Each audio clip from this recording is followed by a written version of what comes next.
I would like to welcome you. My name is Steve Gordon, and I'm the chair of the SIG-HPC Communications Group and also a member of, or an officer of that organization.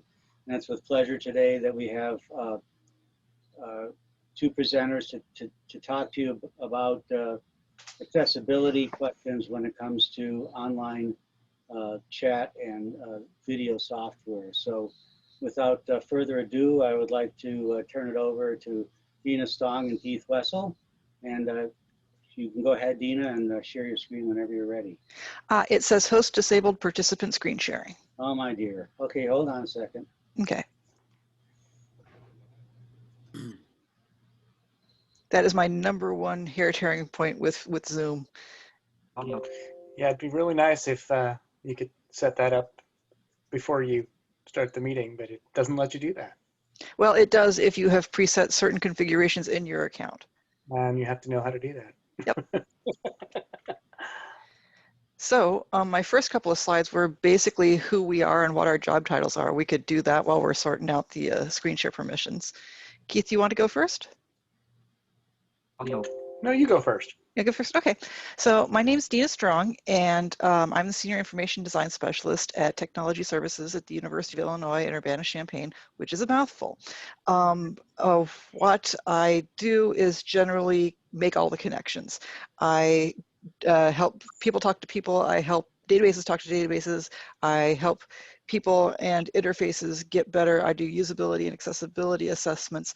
I do consulting about what is the best platform for Project X. And so I have a finger in all sorts of different pies. And where this particular presentation came from was that I was at a National Research IT conference, and I heard the phrase, Slack is just the best at everything. And that set off a major flag in my head because we had previously done a 6-month study in tech services of what are the various chat platforms out there, what are the various communication platforms out there, what are the strong suits, what are the weak suits, and unfortunately, the conclusion that we came to is that Slack really is not the best at everything, and specifically, it is not the best at accessibility. So now I have screen sharing permissions, so I will turn that on. And I will stop vamping and let Keith introduce himself. Thank you, Dena. And I also am from the University of Illinois Urbana-Champaign. My day job is on our identity and access management team. I work in the areas of federation and single sign-on. I work heavily with Internet too. I'm the vice chair of the In-Common Technical Advisory Committee. But I'm blind, and I use various assistive technology, a screen reader and a braille display, which is a really cool, fun toy. And so in terms of accessibility and advising on accessibility, I don't have any formal certifications or letters to put after my name, but I'm a day-to-day user of this stuff, and I have the added advantage of I'm a geek, I'm a techie, so I can use it, and then I can speak techie to the people who are developing it or designing it, or perhaps even choosing the right platform for a given project, and I can give them real world advice of what it's like for a user with a disability to interface with said technology. So that's the hat I'm wearing today, is the geek user of the technology who's going to talk to you about it. So I think before I get into that, though, Dena is going to set the stage with some initial slides. Okay. So in that communication platform analysis, we went through, our original goal was saying, can we just pick one platform here? There's so much out here. Can we just pick one? And after a lot of debate about, which user groups, which platforms, which screen sizes, like mobile versus desktop, Windows versus Mac versus Linux, different audience types, different user communities already exist, we realized we couldn't say just pick one. What we could say is, how do we meet the people that we're partnering with where they're at, and how do we do so in the most accessible way that we can find? So we have this massive spreadsheet of the things that we compared, but unfortunately, especially since this spring, the interface has been changing so much and so fast that it's really not a responsible action for me to provide you with that, that spreadsheet of its time and, its time and place. But what we can do is we can show this is where things are today, and here are some resources. University of Wisconsin's got a great resource I just found out about last week, explaining side-by-side comparisons not only of chat and communication, but also of several different things. I will give you a link to their stuff later on. So some of the things that we thought folks might like to hear about in today's session is the basics of assistive technology and understanding what that experience is like, and discussing along the way, the platforms that we know about that provide this sort of interaction include Zoom, Teams, Google Hangout and Meet, Skype for Business, Slack, WebEx, desktop and browser, which are different experiences, Facebook Live and or Messenger. Amazon's now got this thing called Chime that we're getting a lot of training invites on. There may be others out there. And I think at this point I will Keith, do you want me to lead with our conclusions, or do you want to talk some more about the process of getting there before I give folks the here was your winners list?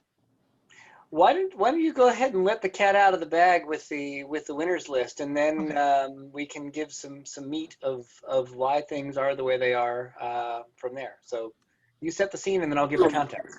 Okay, so the first thing that we established was Slack, WebEx, and GoToMeeting are the worst choices you can come to in terms of accessibility for reasons that Keith might be able to demonstrate. We'll find out in a bit. The good contenders were Zoom. They were particularly responsive to the problems that we reported to them this spring. Teams, which has potentially good features, but a really cluttered user interface, and Google Meet, Keith ranked as a close third. But each of them does have distinctive problems. Nobody agrees on standard keyboard shortcuts. Chat notifications are hit and miss depending on where your focus is. And a lot of settings and tools may or may not be accessible depending on where the focus is going.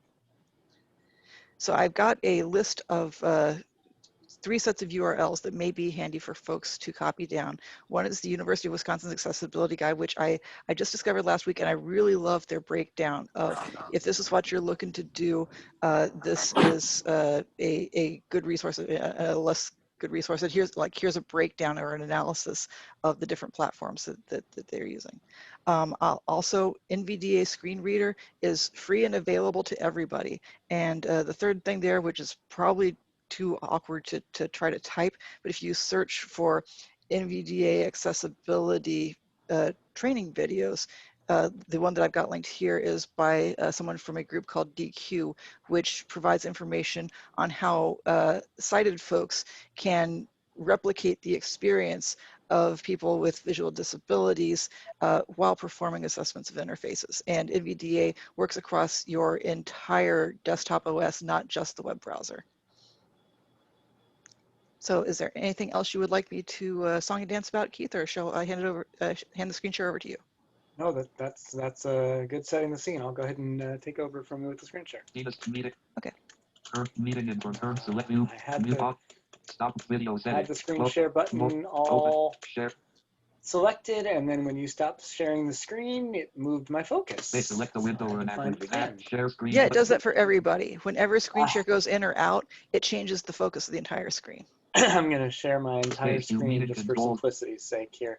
I will echo first off what Dena said. This is a very changing landscape, and especially this year as these communications and collaborations platforms have become our lifeline for getting anything done, since we're all stuck at home and socially distancing. The platforms have been evolving rapidly. So what I'm going to tell you right now might not be true tomorrow. Frankly, what I'm going to demo right now might not work the way I'm expecting it to, because the last time I looked at it yesterday, it might have been behaving differently. Sadly, I did pull up Slack just before this call, and I'm going to pull it up, and it's one that sadly has not developed greatly. So we will rip on Slack in a little bit. The other thing I wanted to mention from what Dena said before I dive in here is, yes, you can install NVDA. Yes, I encourage you to install NVDA if you want to evaluate things for yourself. However, know that you're not just going to sit down and immediately be navigating your computer and surfing the web the way that a person who uses NVDA out of necessity on a daily basis does. There is a learning curve there. I'm grateful. I have not looked at those training videos. I'm going to check them out and see what they're telling people. I'm grateful to hear that those are out there, and that's a really useful resource if you want to try to use NVDA yourself to evaluate things. Check that out and see if they are behaving, or yes, see if things are behaving the way you think they should, or find a person that uses it on a daily basis and ask for some input as well.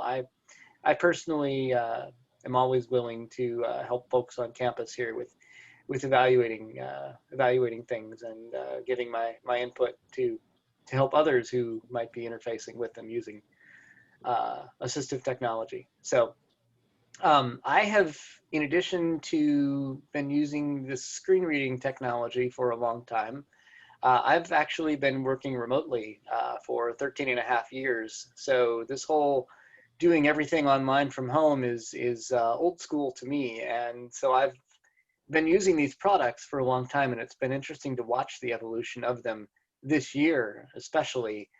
Some for good, some for bad. Dena did mention last year when we started using Zoom, we provided some feedback to them, and they were very responsive, and it remains one of the more accessible products. We did a video, which I believe was sent out to you all in a link prior to this call, demoing Zoom. Am I correct about that, Dena? Yes, and I can go find the link and repaste it if you Want like. to paste that in the chat? That would be great. It'll just take me a minute. Oh, also, just for your reference, Keith, the thing that you couldn't get focus on when we were making the video, you now have focus on. Like the remote control is appears to be inside the box. See, You currently I have was going focus to on. mention that. So here's an interesting quirk with Zoom that has just developed in the last couple weeks. I can get right down here to the stop sharing, new share button. Now, as soon as I open the chat, which by the way has a lovely shortcut key of Alt-H, and it will only read me messages that come in the chat if I have the chat window opened. But now, Stop video setting. Stop my video. Close shares record on the reaction. I cannot get to the stop sharing button. And even if I close the chat, I still can't get to the stop sharing button. It's in that little, I've been told by a sighted individual, in a little float, and the screen reader will not go there. So as soon as I open the chat, I can no longer stop sharing by any means other than leaving the call. So you guys are now stuck looking at my screen for the rest of this webinar. So I hope you like it. This again, I just noticed this in the last couple of weeks, and I think this whole float thing is a new feature in a new version of Zoom that came out. So this is changing very rapidly. To everyone, HTTPS. And I do have the chat open, so it read that link as she posted it. That's a nice feature. That is one, and another one is coming in a moment. Okay, very good. Select. And chat panel now closed alert. Thank you. Chat panel now closed. The shortcut keys, as Dena mentioned, are very useful as well. I just mentioned I pressed Alt-H to open and close the chat. One of my favorite shortcut keys in any given application is the mute and unmute key, so I can easily and quickly mute and unmute my microphone without having to find that button. You know, I can't just, like you, easily move my mouse to that spot on the screen or tap on a touchscreen in that spot. So those shortcut keys for things that I need to do quickly are important. And as Dena mentioned, they're different in every application. Skype for Business has a lovely global shortcut key of Windows key F4. I don't know what it is on the Mac. I apologize. That you can use regardless of what application you're focused on. So if I'm somewhere else during a call, instead of in the call window and I need to mute or unmute, I can do that globally. The others, as far as I'm aware, don't have that global functionality. But I have to memorize a lot of shortcut keys for any given platform. And the ones that I don't use as often, I have to remember at the beginning of the call if I want to be able to quickly and easily mute and unmute myself. What I wanted to show you for starters, Google. I'm going to go over here to the browser window. System X, Google document. Search. You hear my screen reader talking in the background. I was going to show you some basics of how I navigate in a given window, and especially the web style windows where there's web markup in them that are becoming more and more common in lots of applications, not just in the browser. Teams uses a web style user interface, so it has heading tags and paragraph tags and form elements and all of that, which is nice because I can use the keyboard shortcut keys that the screen reader offers for navigating those things. So I'm just going to do a Google search here, which I'm in the search box already. University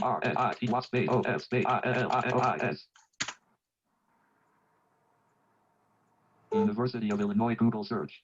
Okay, so it would have continued to read the page for me. I pressed the shut up key to make it stop there. Some of you may have seen this before, but this is the kind of thing that if you're interacting with assistive technology yourself, you'll be doing.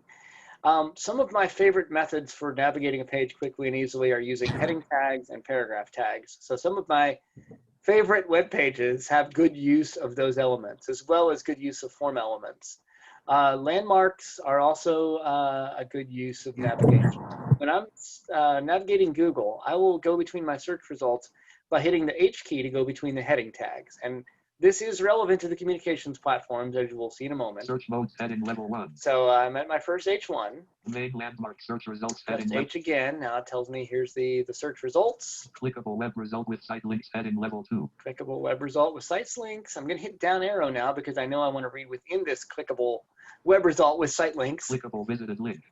Visited link heading level 3 University of Illinois Urbana-Champaign home. So, and I believe I have NVDA set now to visually move the cursor as I'm doing this. You all can see my cursor moving? Menu button collapse. Yep.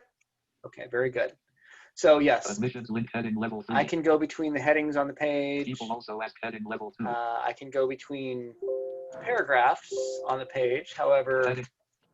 Google seems to have no paragraph markups on this page, so pressing P is doing nothing for me. Navigation landmark list with 1 items clickable. And I can go between landmarks, which is kind of nice. Here's the nav landmark. No next list. No previous list. Let's see. Main landmark clickable result option. Here's the main. That's the N key to move between the Undergraduate admissions apply now. Graduate college apply. the different landmarks on the page. So this just in a nutshell. I've done entire demos of how I interface with the web with assistive technology. I don't want to go too deep on this, knowing that we only have an hour here, and we want to leave a few minutes in case folks do have questions. But that's the basics of navigating the web. Now, let me start by, as I mentioned before, ripping on Slack. Internet to Slack Google. Here's Slack.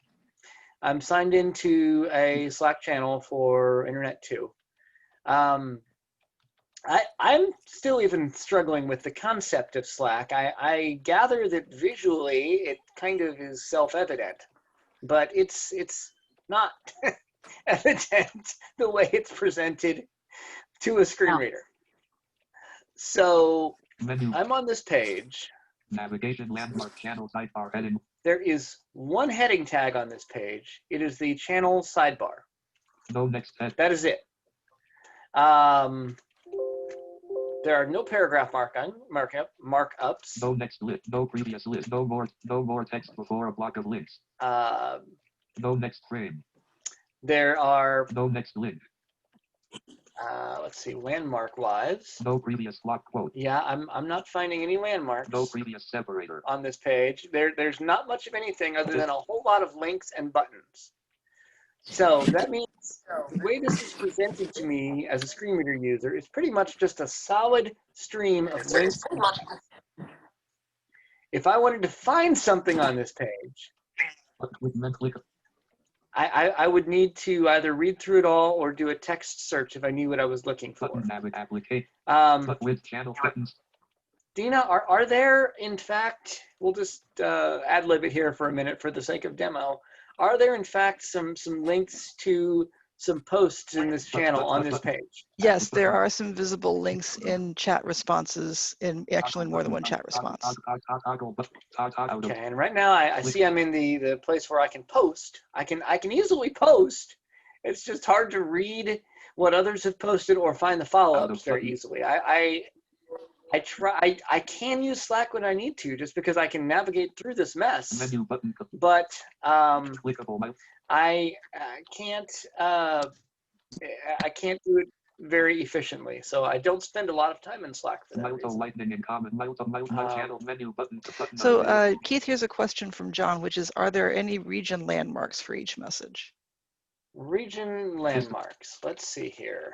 No next radio button. Let me, Channel CSP peers main landmark. Clickable message CSP peers edit. okay, here's landmarks. Yes. No next edit. So I press E, which I believe takes me between the regions. Out of edit button. Later clickable message CSP peers edit as autocomplete. No previous edit field. Out of edit. No, that's the edit fields. I'm sorry, John. I'm trying to remember the shortcut key for the regions. No next combo box. And you know, there are again a number of navigational elements one can use. Bear with me here for a moment. No next rate not support channel CSP peers main landmark. No next list item. No next embedded object. No next unvisited link. No next link. No next link. I'm trying to remember. No next frame. That's frames. Clickable.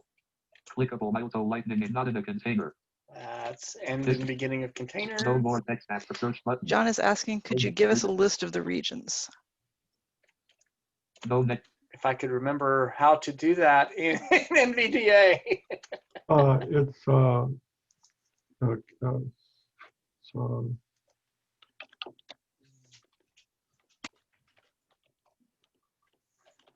I could pull up the help and find it as well. I'm gathering that's what John is saying NVDA plus F7. Okay, we'll try that. Elements list dialog. Preview. So that's the full element list, yes. And it's blank. Yes. Filter by edit alt Y preview. Oh, okay. Apparently the first thing there was links. There were 4 other items. Headings, form fields, buttons, and landmarks. If you can navigate through those radio buttons. Filter view. Type grouping. List Yes, radio up there. button. There we go. Landmarks radio button. There we are. Buttons radio button. Form buttons form headings radio Okay. links radio button. Landmarks radio button. Checked alt preview. Level 0 Vista channel sidebar. Channel CSP peers. And that's pretty much it. We've got the sidebar and then we've got the content. Channel history and search.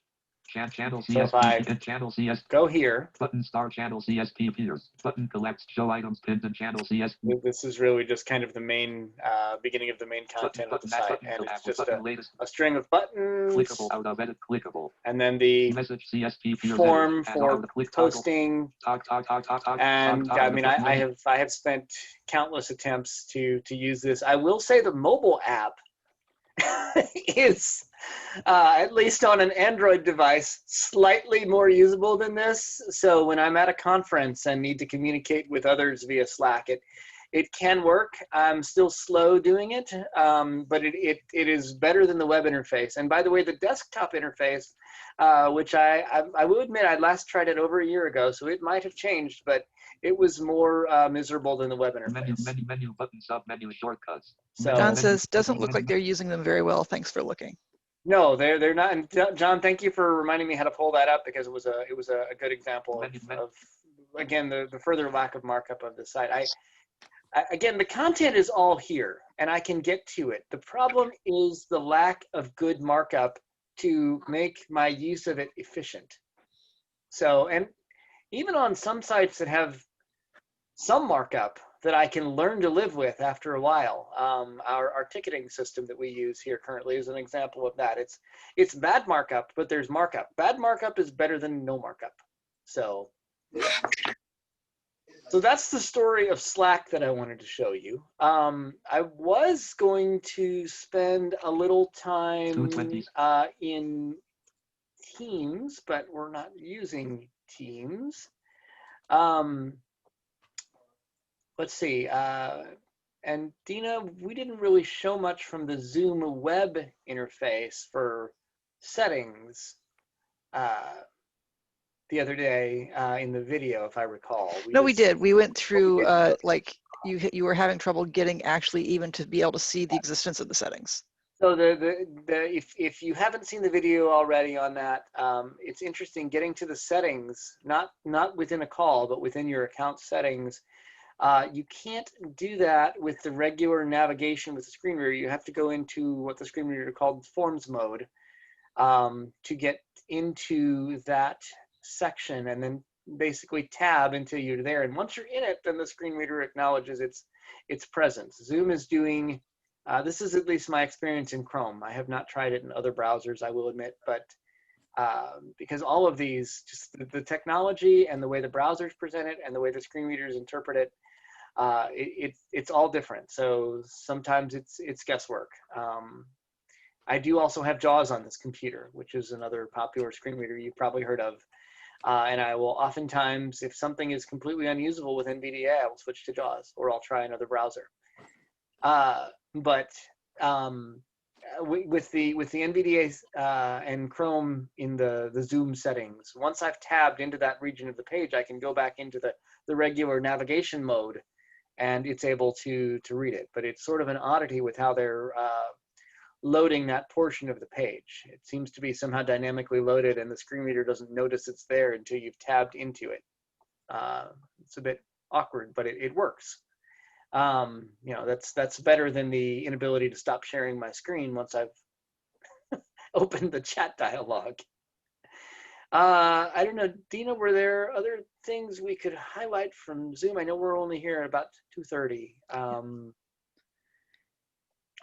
Did you want to tell the stories of GoToMeeting or WebEx? I mean, thank you. That would be a good one. Yes, yes.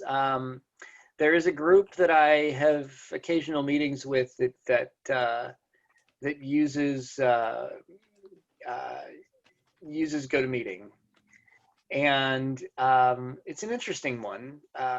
The desktop app for GoToMeeting is one of the most inaccessible pieces of software I have seen in years. And by that, I mean, I open it up and my screen reader, if I tab, nothing. It can't read anything. NVDA has the ability to do mouse emulation, so I can move around with the mouse pointer and read what's under it. It reads nothing. It effectively sees a blank window. Which is a problem if I'm trying to join a meeting. And again, you know, I mentioned my love of being able to mute and unmute myself at will. I can't do that. So I accidentally downloaded the GoToMeeting desktop app once and got into the meeting and couldn't join the meeting. And unfortunately, I was supposed to be running the meeting. So eventually, I quickly uninstalled the desktop app, and then the next time I clicked on the join link, it told me that I had the option to download the desktop app again, not going back there, or to join in the browser. And the browser interface is marginally passable. The chat is not very friendly, which chatting in line with meetings, especially in the last year, has become a pretty important feature for sharing additional content that isn't appropriate for sharing verbally, such as links and the like. But the general navigation of muting and unmuting and seeing what participants are there, I can do in the browser. I just have to remember never to download that desktop app. For that particular meeting that I was supposed to run, I had to quickly send an IM to my wife, have her come down to click the join button for me.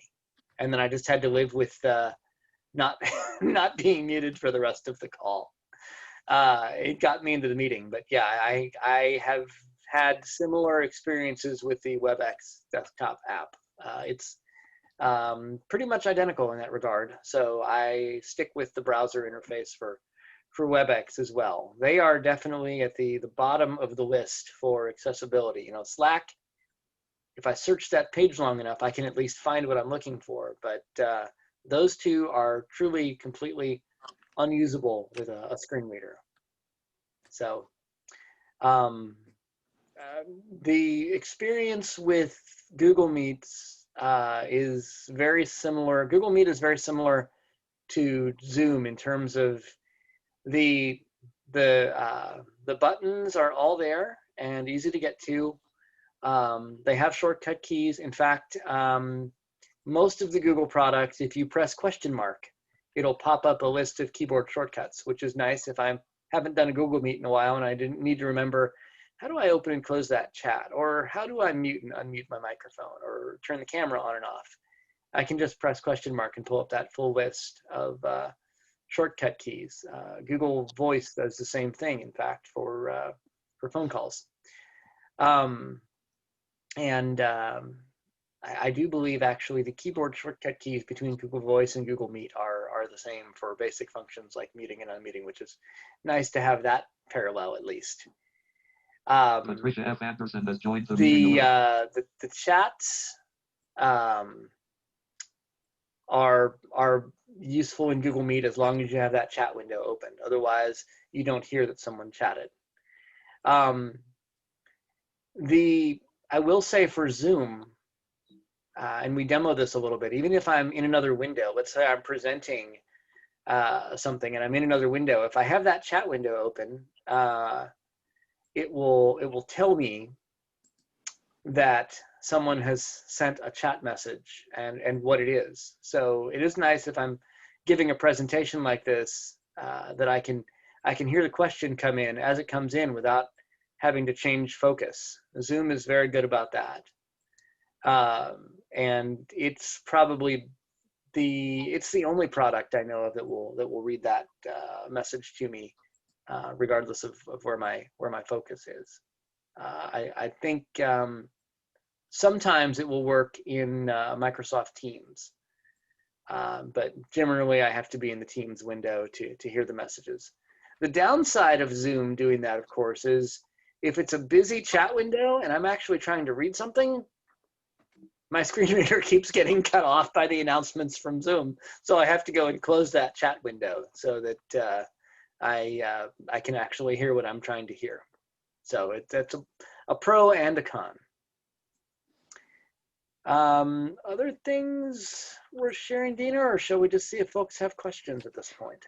Well, we've got our top 3 recommendations. We've got our top 3 avoid at all costs.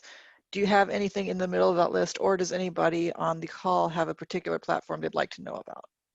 Yeah, I'd be happy. I don't really, I mean, there are so many out there these days, kind of ranking them all. The others that I've had experience with, I wouldn't say are favorites and aren't terrible either. They're usable, they're okay. I can generally get to most of the functionality without a great deal of effort. So, and you know, whenever a new one comes along, it's just a matter of learning a new interface. Because sometimes with a screen reader, it's not quite as intuitive as it is on the screen. And frankly, I know some of these aren't terribly intuitive on the screen either. So I know Microsoft Teams, for instance, can at first glance be a bit busy and cluttered. So yeah, does anyone, go ahead. Pete, there's a question about the SC conference is using cadmium this year. Do you have any experience with that? I'm sorry, which one? Cadmium? I have not actually heard of cadmium. No, I don't know this platform. Okay. Is it actually a full communications platform, or what is that? I don't know. That came from Scott Lathrop. Scott, do you know more about it?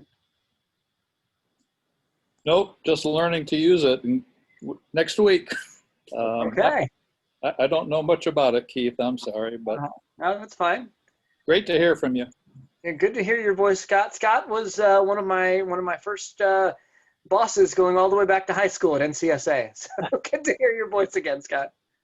Another question was, is there any difference in the interface in Zoom between webinars or meetings with respect to accessibility? That is an excellent question.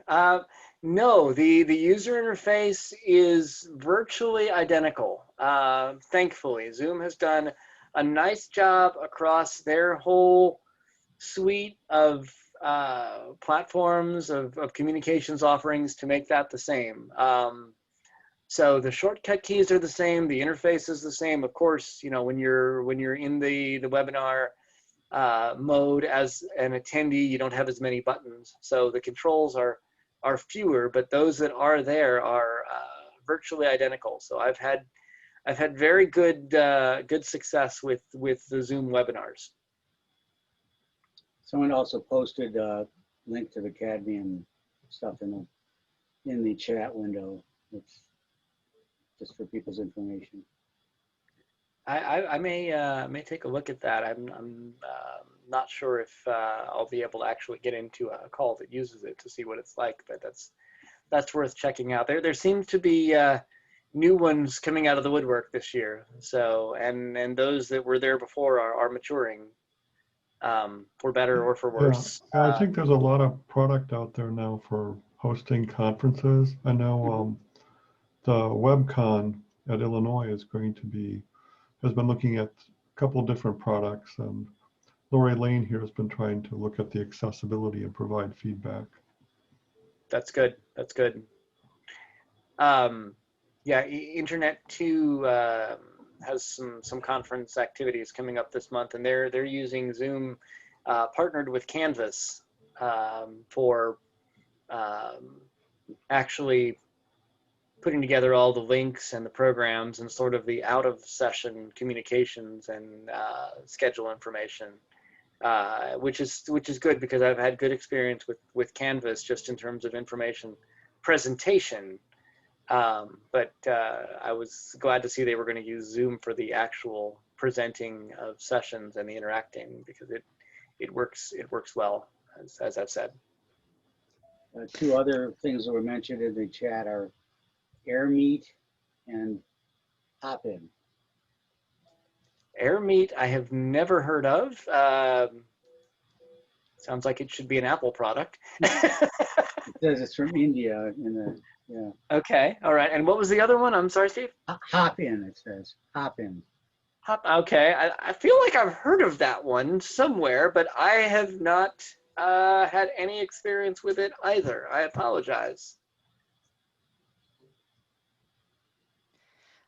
Published list of reviews on platform somewhere. So the closest that I've found is the Wisconsin knowledge base item that I tossed a link to. In this particular context, the accessible virtual events item, they have several other categories, but that one in particular, it has considerations for what you would look at, and then below the set of tables, there's something that says accessibility and usability barriers for web conferencing tools. And so they have reviews of some of the existing ones. I'm hoping that we can help them write up Zoom, YouTube, and possibly some more, because I would love to collaboratively expand this list for folks.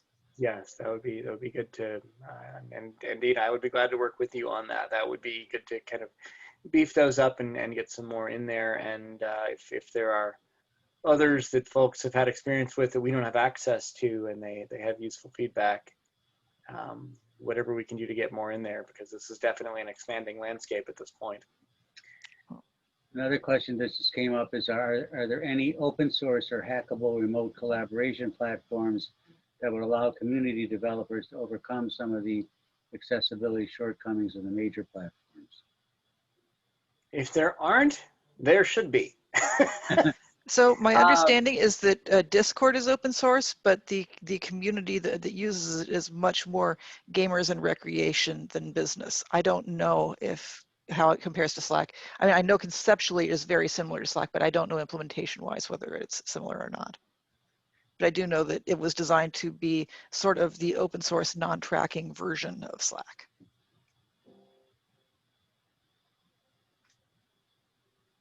And I've had no experience with it other than recently setting up single sign-on for an instance of it from a group a group in our computer science department using it for a project. So I know nothing about the insides of it, but the fact that it is open source is encouraging for being able to improve that markup and make it more friendly with various assistive technologies. I should mention as well, this is important, and I should have said this up front. I feel bad I didn't. When you're evaluating the accessibility of one of these platforms, you want to consider more than just the screen reader friendliness of it. You know, that's akin to back in the day where we would put in wheelchair curb cuts and call it done.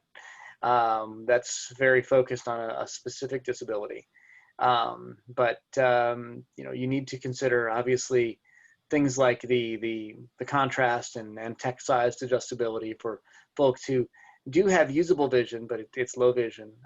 You want to consider, which most of these platforms these days, this isn't an issue, but folks with poor motor skills that need to navigate the interface, being able to do that in a means it doesn't require a lot of fine-grained control of the mouse. And there is assistive technology that can take mainstream interfaces and make those easier to use for those folks.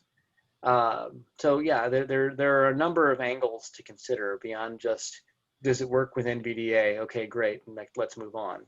So important to keep sort of a broad range of disabilities in mind when you're looking at this kind of thing. Interestingly enough, I mean, we work at the University of Illinois.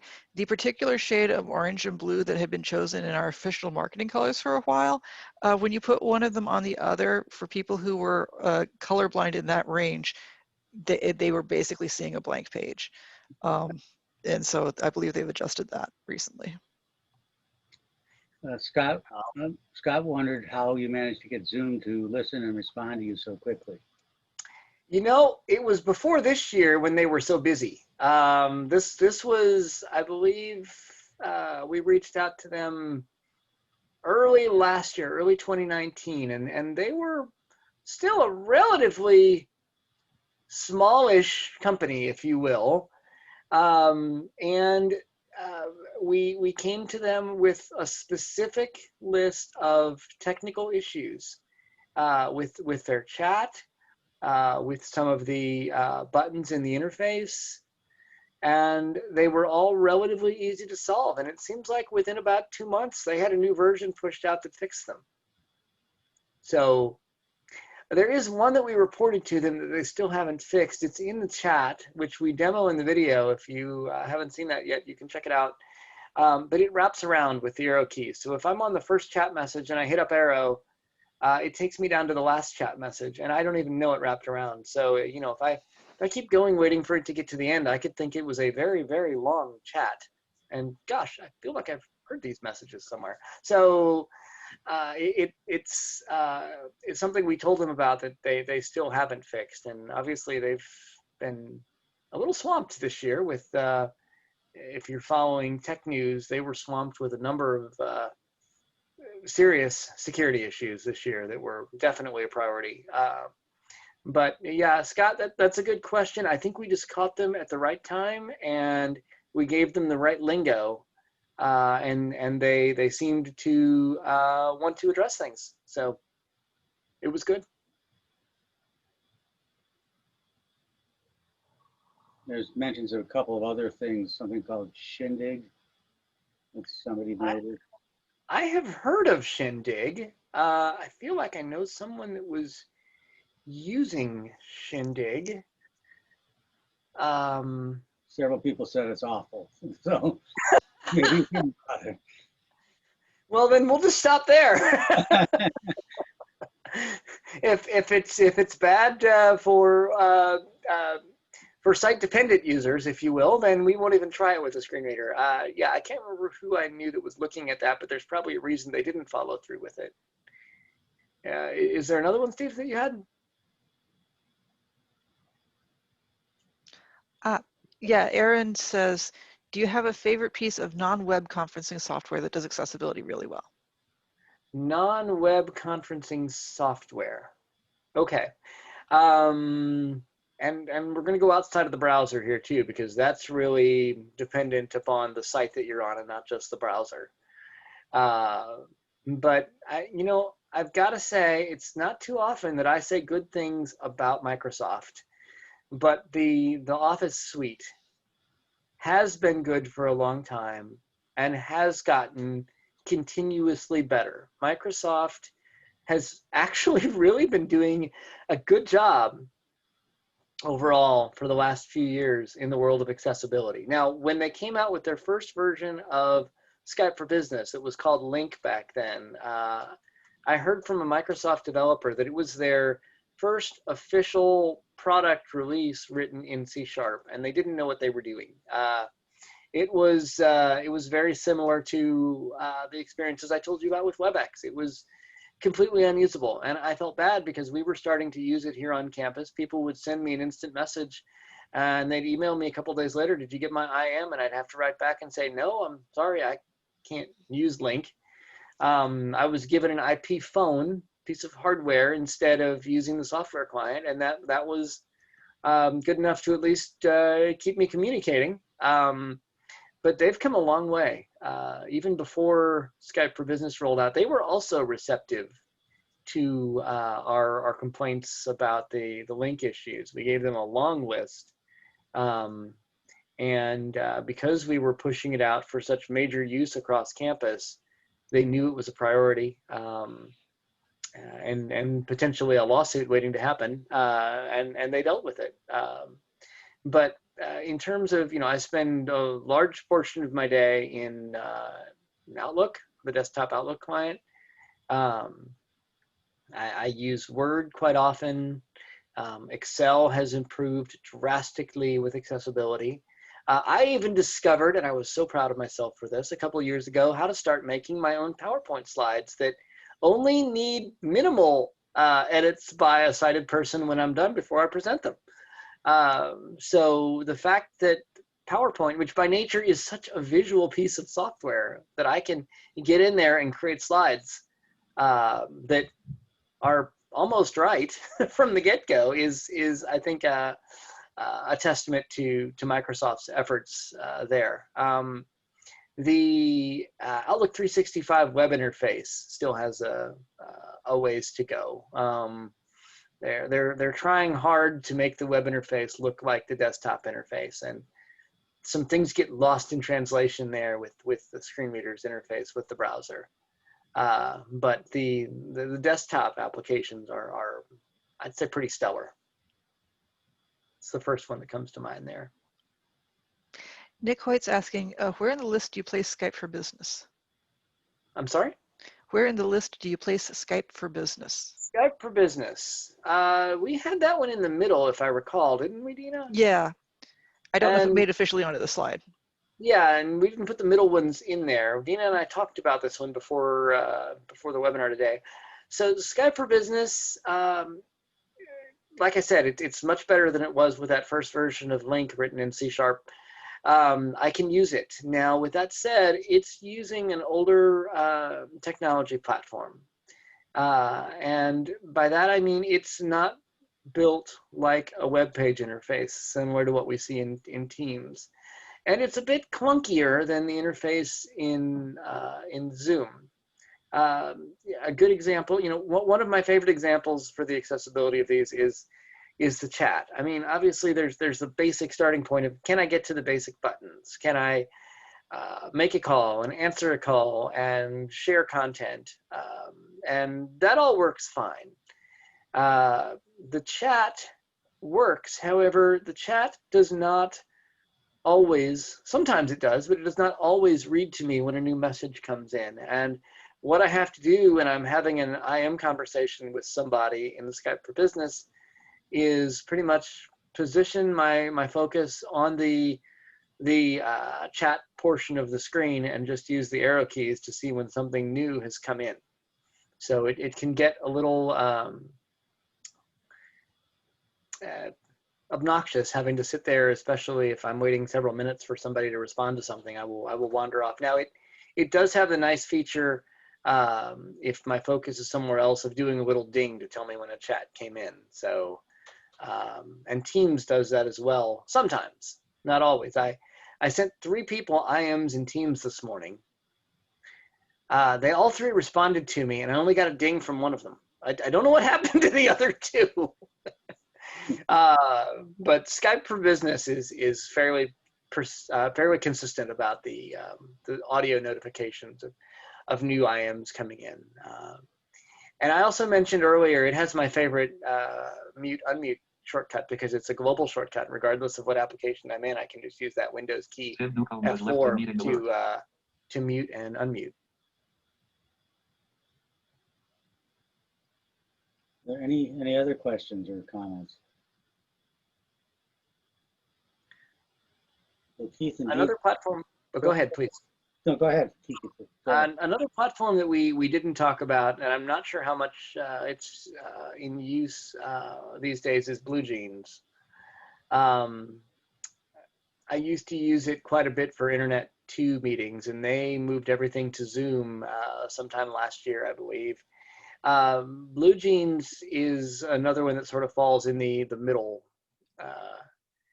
category. It's usable. It's not great. It has a decent desktop app. I think I did, after several failed attempts, finally figure out how to interact with its chat in a somewhat passable manner. I did finally, after some Google searching, figure out its shortcut keys, which were not plentiful, but they were enough to get the job done. So if you're needing to use a platform or a conference with BlueJeans, it can work. It's not my favorite. So we could probably be here all day picking out different platforms. Like I said, there's so many of them. I guess my sort of wrap-up summary comment here is, get NVDA and watch some of those training videos. Learn how to interact with the assistive technology, and then once you're comfortable enough, turn off your screen and see if you can still use it.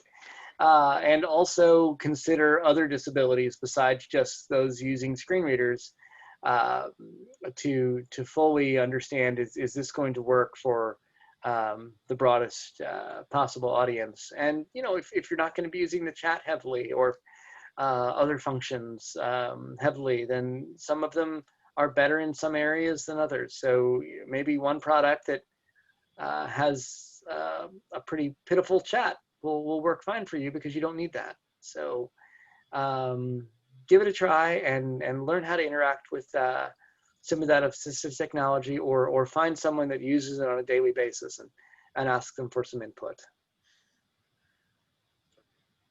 Well, Keith and Dena, I'd like to thank you. This has been a very interesting session. For those, there are a couple people that came in late that, unfortunately, one I left in the waiting room was my fault. I apologize.